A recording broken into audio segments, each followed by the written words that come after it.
Bonjour, je suis Anya Tsai, je suis coach et thérapeute, fondatrice de l'association Les Résilientes et je suis auteure du livre « Lors de nos cicatrices, se libérer et se reconstruire après des violences sexuelles ». On est sur « Alors on dit quoi ?» Alors on dit quoi? Je dis souvent qu'une victime n'est jamais coupable ni responsable des actes qu'elle a subis. Et ça, c'est vraiment important de prendre conscience de ça parce que quand on a vécu des violences sexuelles, c'est vrai qu'on a parfois tendance à recevoir de la culpabilité de sources extérieures. C'est-à-dire que parfois inconsciemment, des personnes, des proches vont nous poser des questions. Mais, pourquoi tu étais là, comment tu étais habillée, etc. Et je trouve qu'une victime n'a jamais à se justifier des actes qu'elle a subis et qu'elle n'a pas commis. Et que s'il y a quelqu'un qui doit justifier des actes commis, c'est bien l'auteur des faits, donc on va dire l'agresseur ou le violeur. Et on n'est pas responsable des actes qui nous sont arrivés, par contre, on est responsable de notre vie aujourd'hui, donc c'est-à-dire qu'est-ce qu'on en fait.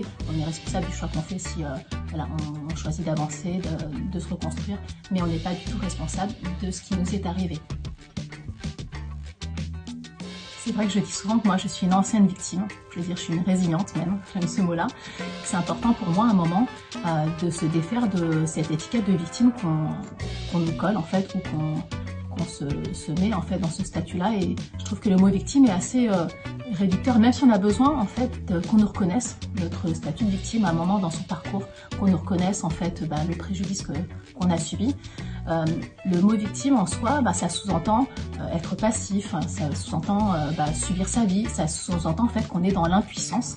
Et pour moi, en fait, du moment qu'on commence à avancer dans son parcours de reconstruction, par exemple, qu'on peut commencer à libérer sa parole, en parler, déjà on n'est plus dans une démarche entre guillemets de victime, c'est qu'on est déjà actif dans son processus. Et pour moi, à ce moment-là, déjà, quand on fait un pas dans son chemin de reconstruction, on n'est plus victime, en fait, on est ancienne victime ou résilient ou résiliente.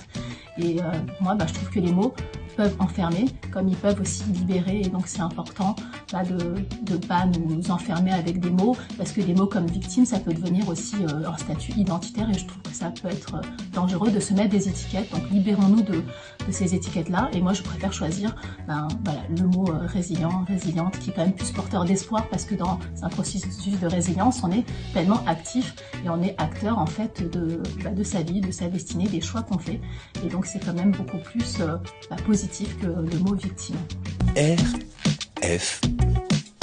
Alors on dit quoi?